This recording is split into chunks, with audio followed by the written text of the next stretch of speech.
Landon, anything you want to say as we go into the new year? But first, have one more film that I have to talk about. This is what you want to say going into the new year. Yes. I'm dying to talk about it. Oh. Babylon. Yes. I saw Babylon, Joey. You liked it. Everyone hates it. Everyone hates it. I will say that this is crazy, but it might be one of my favorite movies of the decade. I want to see it so bad. I don't know. I can't even. After I watched it, I just sat and watched the credits. The 4 other like middle-aged women that were seeing it for their book club, I think.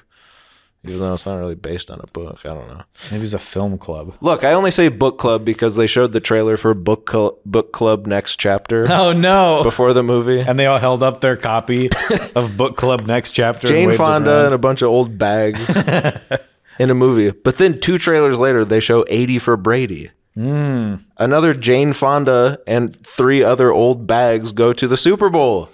She's in the same year. She has 2 movies where she's with her group of old ladies. Look, I'll be seeing both of them. We watched the first book club and it was delightful. So we will be seeing these movies, but it's just crazy that you have 2 of them in the same year. It's the exact same movie. Well, that's kind of like the Morgan Freeman, like Robert De Niro. I feel like there was a year where it was like 4 old guys where they're like, we're going to do one more game of hockey or whatever. And then bucket one's list. just them going to Vegas. I don't know. Yeah. You got to get them in while you're still around. I guess. Well, anyway, so then the movie starts. Within the first 2 minutes, some of the grossest things I've ever seen on film happen. That's not real Hollywood. The movie is 3 hours long. I wished it was 4. That's all you need to know.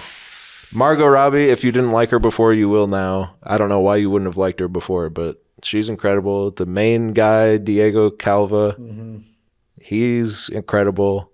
Brad Pitt, of course, is great. I like these movies like this. I know people say I'm sick of this, whatever, old Hollywood stuff. Yeah, and I kind of am too, but if it's good, I'm not. Here's what I'll say. If it's good, I'm not. Here's what I'll say. Say it. None of what you're seeing in this movie is necessarily new. It's not necessarily a new insight into anything.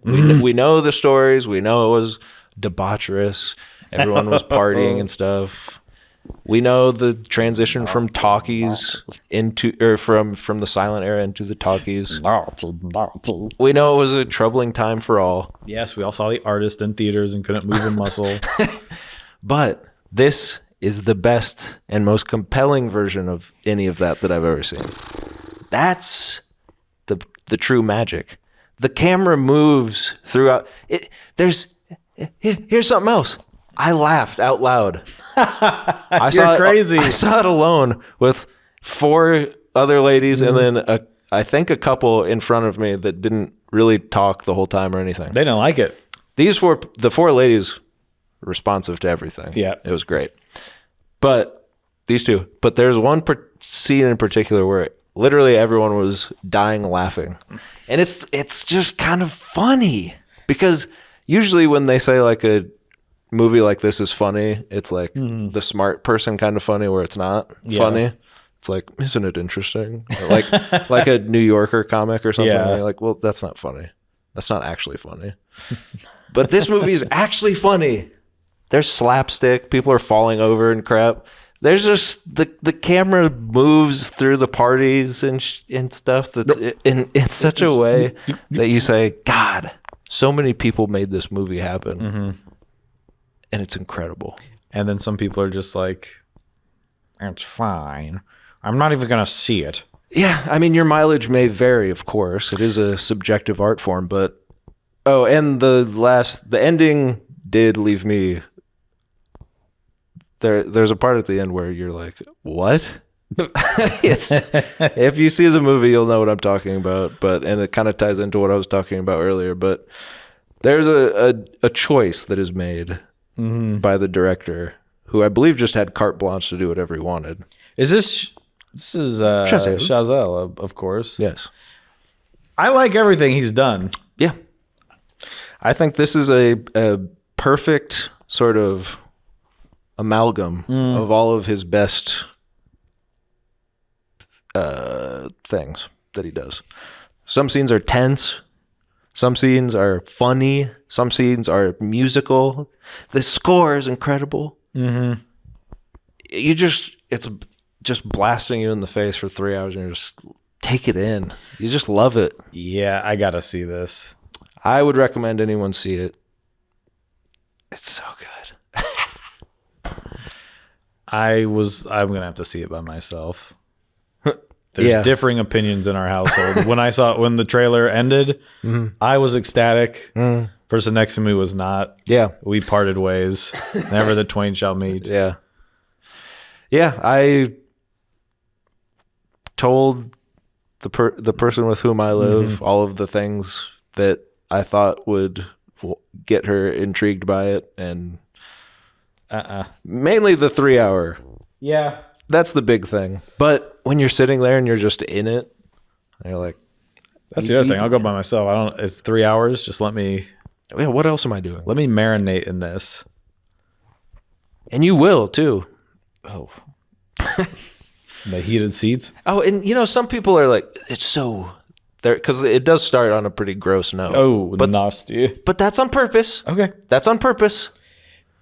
When people make movies, I learned this last year. Yeah.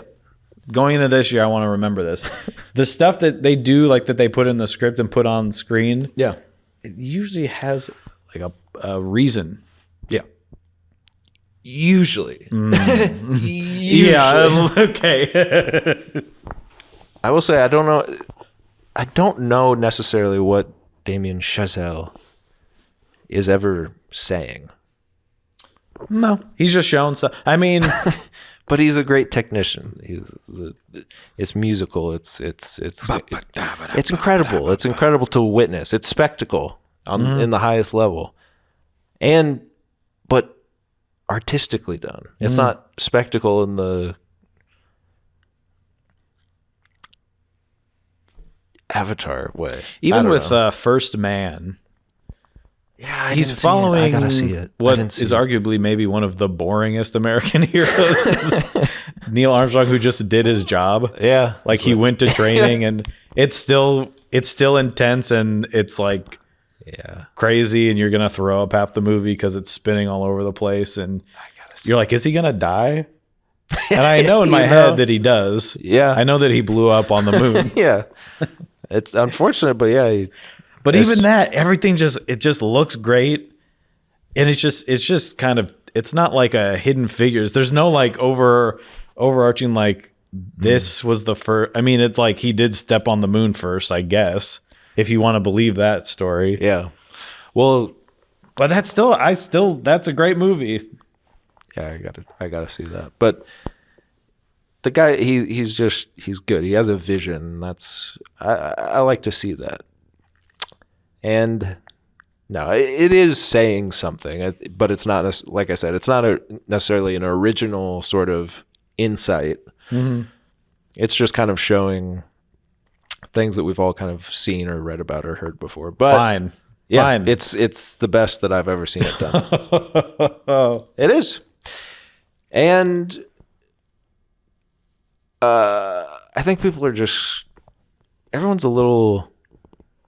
Like you're talking about the night before, they're doing things that are crazy. Yeah. That you wouldn't really do nowadays. Yeah. And it was only 3 or 4 years ago or whatever, 5, 6 years ago. Yeah. And I've seen a lot of people being like, it's just, they're doing too much in this movie. I think everyone's just a little too coddled. Everyone's a little too scared to see stuff now. Yeah. I was just happy to see someone go for it. You know? Do it. It's 3 hours. What do I care? That's what I want to see. I want to see a big freaking Hollywood pick.